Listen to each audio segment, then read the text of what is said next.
नमस्कार साथियों, स्वागत है आप सभी का मेरे चैनल सिर्फ आईएएस में। और इस लेक्चर के अंदर हम चर्चा करने जा रहे हैं हमारे पड़ोसी देश मित्र नेशन नेपाल के हाल ही में नए नए चुने गए बलेंद्र शाह प्रधानमंत्री जो हैं उनके द्वारा लगाए गए एक टैक्स के बारे में। जी हाँ दोस्तों, अब इनके ऊपर ट्रम्प के बाद सभी देशों के ऊपर अपने आप को सेल्फ रिलायंस करने का भार आ गया है। हर देश चाहता है कि वो हर प्रकार से अपना इंपोर्ट बंद कर दे और अपने यहाँ डोमेस्टिक इंडस्ट्रीज को मौका दे।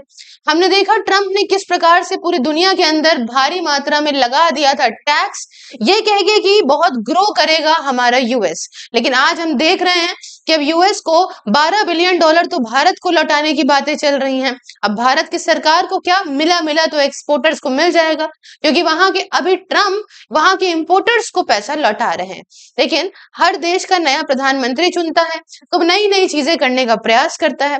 खासकर हम बात करें नेपाल के अंदर, तो नेपाल में तो आप जानते हैं जिस प्रकार से जेनजी का प्रोटेस्ट हुआ, बढ़ते हुए करप्शन, और ये केपीएस ओली को भगाया गया वहां से, और इसकी जगह सॉरी गलत बोल दिया मैंने, केपीएस ओली को भगाया गया वहां से। और अब नए नए चुनित जो कि बलेंद्र शाह जी हैं, है ना, इन्होंने कई प्रकार से चीजों को बताया, जैसे कि वीआईपी कल्चर को खत्म कर दिया, जो नेताओं के बच्चे हैं वो अब जो है गवर्नमेंट स्कूल में पढ़ेंगे, ऐसे दुनिया भर के नए नए तरह के रिफॉर्म्स लेकर आए। इसी में चर्चा तो इस वजह से बनती है, एक लेक्चर तो मैं अलग लेकर आऊंगी अभी थोड़ी देर बाद, वो ये कि इनके खिलाफ इस समय प्रोटेस्ट भी हो रही है नेपाल के अंदर। बहरहाल जो अभी मैं बात करने वाली हूँ वो ये कि नेपाल ने कस्टम ड्यूटी जो है और लगाई गई है नेपाल के अंदर भारत के गुड्स पे। आपकी जानकारी के लिए बता दूं, नेपाल एक लैंडलॉक कंट्री है, जिसे एक तरफ से चाइना और एक तरफ से भारत से सहायता मिलती है गुड्स के लिए, चीजों के लिए। बहुत सारे नेपाली हमारे यहाँ के काम भी करते हैं और हमारे भारतीय भी नेपाल में जाके अपना अपना बिजनेस सेटअप करते हैं। केपीएस ओली के टाइम पे देखा गया था कि नेपाल जाके चाइना की गोदी में बैठ गया था। बलेंद्र शाह जो कि भारत के पढ़े हुए भी हैं, हालांकि आने के बाद ये जो है वही ग्रेटर नेपाल बनाने की बातें कर रहे थे, पर अपने यहाँ पे जो रिफॉर्म्स लाए हैं इससे भारत पे जो फर्क है उस बारे में हम चर्चा करेंगे।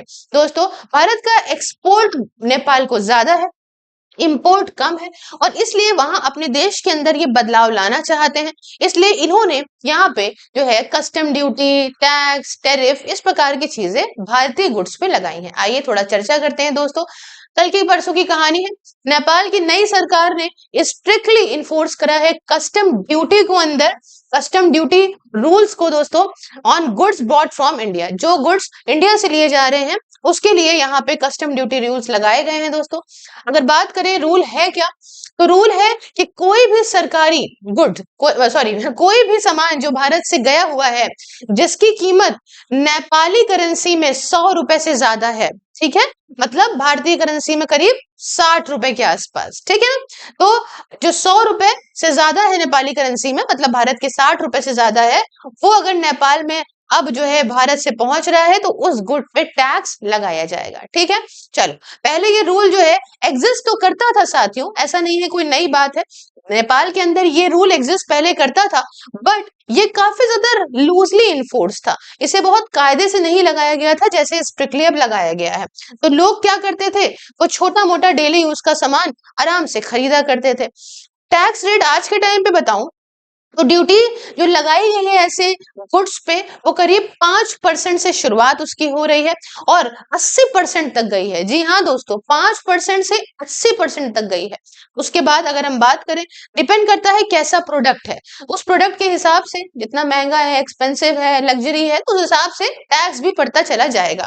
प्लस एडिशनल करीब 13% का वैट अप्लाई हो सकता है। दोस्तों आपको बता दूं, नेपाल में तो वैट लगता है और एडिशनल 13% तक का वैट भी लगाया जा सकता है, अपार्ट फ्रॉम ये जो ऊपर वाला रेंज है टैक्स का, उसके अलावा भी, ठीक है। अब किस गुड्स पे वो अप्लाई होगा, थोड़ा सा इस बारे में चर्चा करते हैं दोस्तों। ये रूल सिर्फ स्पेसिफिक आइटम्स के लिए नहीं है। अगर आप बात करें कि कुछ ही गुड्स पे लगाया जा रहा है तो ऐसी बात ये नहीं है साथियों, ये अप्लाई है ऑलमोस्ट सभी गुड्स पे। जो भी गुड्स आते हैं भारत से उन सभी पे ये अप्लाई है, अगर इनकी वैल्यू 100 रुपए नेपाली करेंसी में जो 100 रुपए है उससे ज्यादा होती है, मतलब भारत के 60 रुपए से ज्यादा अगर होती है तो। बट रियलिटी में अगर बात बताऊं तो सबसे ज्यादा अफेक्टेड जो गुड्स होंगे, ये इस बेसिस पे निकाला गया है, जो भारत नेपाल को एक्सपोर्ट करता है उसमें डेली यूज के जो बहुत रोजमर्रा के जरूरी गुड्स हैं, मोस्टली इन पे इम्पैक्ट पड़ेगा साथियों।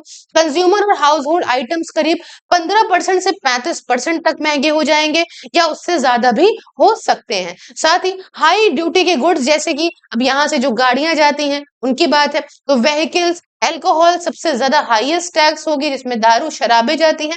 40% से 80% तक की ड्यूटी इन आइटम्स पे देखने को मिल सकती है। नेपाल ने ये क्यों किया, वो बात आप बहुत कायदे से समझ रहे होंगे।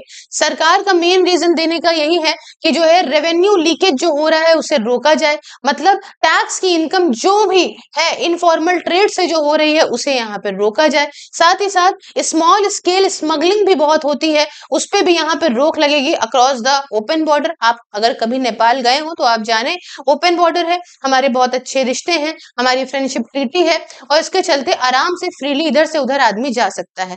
तो बहुत सारी, अब जानते हैं जहां पे अच्छाई है वहां बुराई भी है, तो हर प्रकार से चीजें होती हैं। कुछ छोटी मोटी स्मगलिंग होती है, उसको रोकने के लिए लोकल बिजनेस को, एक बड़ा मुद्दा, लोकल बिजनेस को यहाँ पे जो है वो प्रमोट करने के लिए इस चीज को करा गया है नेपाल के अंदर, जो स्ट्रगल करते हैं इन चीपर इंडियन गुड्स से। आप ये समझिए, सेम इसमें ऐसे रख लीजिए कि वही यूएस वाला हाल है, जैसे भारत चाइना को देखता है वही वाला हाल है कि सस्ता सामान आ जाता है तो लोकल इंडस्ट्रीज को नुकसान होता है।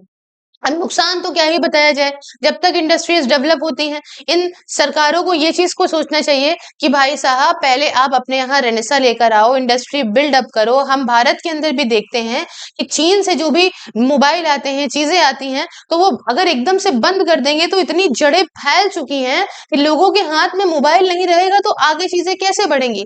हर आदमी, भारतीय बनी कई सारी कंपनीज आई मोबाइल के फील्ड में, फ्लॉप हो गई माइक्रोमैक्स जैसी। तो पहले अपना इंफ्रास्ट्रक्चर मजबूत करना चाहिए, उसके बाद टैक्सिंग लगानी चाहिए ताकि आम जनता को नुकसान ना हो। ये बढ़े हुए 5 से 80 रुपए नेपाल के आम जनता को देने पड़ेंगे, ना कि वहां के सरकार को। बहरहाल ये चीज समझी थोड़ी कम जाती है, लेकिन क्या करें, जेनजी द्वारा चुनी गई सरकार है तो कुछ ना कुछ करके बहुत ही अच्छे से दिखाना तो पड़ेगा। खैर, इमीडिएट इम्पैक्ट की बात करें अगर हम इसमें, तो बॉर्डर ट्रेड डिस्टर्ब होगा, रुकावट आएगी। नेपाल के शॉपर्स जो है वो भाई इंडिया की मार्केट में फिर कम आएंगे, क्योंकि अगर इतनी होगी चीजें तो ऑब्वियस सी बात है कम खरीदना चाहेंगे वहां पे। इंडियन बॉर्डर टाउन जैसे यूपी, बिहार, उत्तराखंड, जिनका लगता है नेपाल से लगता है यहाँ पे सीधा बॉर्डर, इनमें आप देखोगे कि सेल में कमी देखने को मिलेगी। भारत के अंदर डेली लाइफ नेपाल के अंदर भी अफेक्ट करेगी, ऐसी नॉर्मल बात नहीं है। एसेंशियल आइटम जैसे बात करें, चावल, तेल, शुगर, वेजिटेबल्स, है ना, ये सारी चीजें भी इम्पैक्ट करेंगी और नेपाली लोगों के लिए, नेपाली फैमिलियों के लिए ये वहां पे अभी फिलहाल तो महंगी हो ही जाएंगी। जब वहां कुछ रहने से आएगा, इंडस्ट्री लगेंगी, दुनिया भर का चीजें होंगी, तब की बात नहीं करी जा रही है। स्ट्रिक्ट चेक्स बॉर्डर के ऊपर फिर देखे जाएंगे, बिल्कुल सही बात है। ये जो बैग्स ले लेके लोग जाते हैं उन पे प्रॉपर सर्चिंग होगी, इवन छोटे छोटे घर के आइटम पे भी टैक्स लगाया गया है। तो ये क्लैश है लोकल्स और सिक्योरिटी फोर्सेस के बीच में जो है, ये भी देखने को मिलेगा। अब थोड़ी सी कहानी यहाँ पे समझिएगा। अच्छा, भारत ने क्या जवाब दिया है, थोड़ा आप ये भी देख लीजिए। पहले भारत पे इम्पैक्ट देखिए क्या पड़ेगा। इंडियन ट्रेडर्स जो बॉर्डर के पास हैं, जैसे मैंने आपको बताया, कस्टमर्स में कमी और इनकम में तो कमी देखने को ही मिलेगी। मार्केट्स जो है वो नेपाल के बायर्स पे जो डिपेंडेंट हैं, वो धीरे धीरे इकोनॉमिकली उनको भी नुकसान होगा, क्योंकि बहुत सारी ऐसी मार्केट है बॉर्डर के आसपास जो नेपाल को ही एक्सपोर्ट करने के लिए नेपाल ही सामान लेके जाते हैं। तो अगर ऐसा कुछ होगा तो वहां पे भी कमी देखने को मिलेगी। दोस्तों, भारत और नेपाल का बॉर्डर हिस्टोरिकली हमेशा से ओपन रहा है, जैसे मैंने आपको बताया, और सोशली और इकोनॉमिकली हर प्रकार से बढ़िया तरीके से हम नेपाल से इंटीग्रेटेड हैं। आजकल तो गाना भी आ गया है नेपाल वाला, लोग भेजते हैं कि चलिए घूम के आते हैं नेपाल, इस बार नेपाल जाएंगे, है ना। तो ये मूवमेंट चैलेंज करता है ट्रेडिशनल रोटी बेटी के रिलेशनशिप को। ये बहुत ही बढ़िया है कि हमारे नेपाल के साथ रोटी बेटी का नाता है। दोस्तों, ये काफी कल्चरल क्लोज टाइज है। अब बात आती है कि इंडिया ने क्या रिस्पॉन्ड करा इस डिसीजन को लेके। जी हाँ दोस्तों, भारत ने रिस्पॉन्ड किया, लेकिन बहुत ही आराम से किया, है ना। डिप्लोमेटिक एंगेजमेंट की बात करी, भारत ने कंसर्न जताया कि ट्रेड टॉक्स और डिप्लोमेटिक चैनल्स के माध्यम से इस बात को सॉल्व किया जा सकता है। ये है कि ऐसे टैक्सेस जो होते हैं वो दो देशों के बायलैटरल ट्रेड एग्रीमेंट को हर्ट करते हैं। साथ ही साथ WTO की कॉम्प्लायंस की बात करें तो भारत यहाँ देख रहा है कि वेदर नेपाल का जो ये उठाया हुआ कदम है वो ना वायलेट करे फ्री ट्रेड नॉर्म्स को, डिस्क्रिमिनेशन ना हो इंडियन गुड्स के अगेंस्ट। आपको कुछ वक्त पहले याद होगा कि जब यहाँ पे चीन को लेके बात चलती थी हमारी, तो चाइना से लेके बात में भी हम यही कहते, जब चाइना के गुड्स पे हमने जो है ड्यूटी बढ़ाने की और सेल्फ सफिशिएंट करने की बात कही, तो चाइना WTO पहुंच गया था कि हमारे साथ डिस्क्रिमिनेशन हो रहा है। सेम तरह से कोई मेजर रिटेलिएशन अभी तो हम लोगों ने नहीं करा है, भारत ने किसी प्रकार से कोई काउंटर टैरिफ नहीं लगाए हैं, कोई जरूरत भी नहीं लगती, कोई इतना बड़ा इंपोर्ट नहीं है नेपाल से, छोटी कंट्री है, सपोर्ट रहेगी, इसलिए भारत ने अपने बड़े भाई होने का फर्ज भी निभाया है।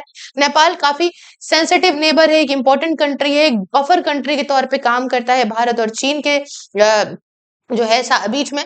तो भारत प्रेफर करता है कि बातचीत हो, वैसे ही चीजें सॉल्व हो, कोई जरूरी नहीं है कि हम इस बात को मुद्दा बहुत आगे बढ़ाएं।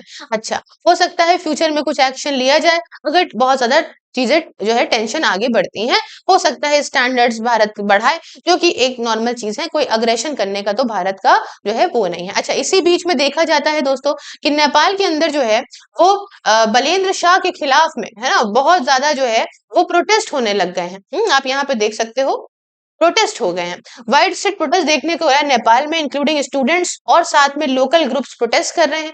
पॉलिसी स्पेशली अनपॉपुलर है बॉर्डर रीजन में, जहां पे cross border shopping daily necessity है। ठीक है, प्रोटेस्टर्स अब मल्टीपल सिटीज में आप देखने को मिल रहे हो डिसीजन के बाद में, लार्जर पॉलिटिकल इशू हो सकता है। ठीक है, और रिसेंट रिपोर्ट के हिसाब से टैक्स इन्फोर्समेंट ने यहाँ पे गुस्सा करीब 1750 ओपन बॉर्डर जो किलोमीटर का है, इसमें बहुत ज्यादा गुस्सा लोगों के अंदर पैदा किया है। तो ये पूरी कहानी है दोस्तों नेपाल को लेके। करंट स्टेटस बताऊं तो रूल अभी भी चल रहा है, कोई दिक्कत अभी इसमें नहीं हटाया गया, इन्फोर्समेंट स्ट्रिक्ट है, प्रोटेस्ट जो है वो अभी ऑन गोइंग है, बढ़ती चली जा रही है और सरकार काफी प्रेशर में आएगी अगर ऐसा चलेगा। आपको क्या लगता है? नेपाल में मेरे बहुत सारे सब्सक्राइबर्स हैं, क्या उधर चल रहा है एग्जैक्टली हमें कमेंट में बताइए। क्या आपकी राय है कमेंट में बताइए दोस्तों। बाकी चैनल को सब्सक्राइब करिए, वर्चुअल लाइब्रेरी को ज्वाइन करिए और जो है आप कर सकते हैं, ज्वाइन कर सकते हैं, जो है इसको डोनेट कर सकते हैं। आप मेरे चैनल को इस QR को स्कैन करके अपने आप को इंश्योर करा सकते हैं, किसी प्रकार की LIC मतलब इंश्योरेंस, SIPs या फिर किसी तरह का इन्वेस्टमेंट करने के लिए इस नंबर पे कांटेक्ट करके मेरा कोड अगर आप सिर्फ आईएएस बताते हो तो आपको 20% का डिस्काउंट मिलेगा। बाकी दोस्तों PDF शॉर्ट्स और कई सारी चीजें आपको इन सभी social media platform including WhatsApp के लिंक जो डिस्क्रिप्शन बॉक्स में है, अगर आप फॉलो करेंगे तो आपको डिटेल मिलेंगी। और साथ ही साथ ज्वाइन बटन को प्रेस करके आप मेरी मेंबरशिप को ज्वाइन करके मेरे काम में सपोर्ट कर सकते हैं। मिलती हूँ नेक्स्ट वीडियो में किसी नए और इंटरेस्टिंग टॉपिक के साथ, तब तक के लिए जय हिंद, जय भारत।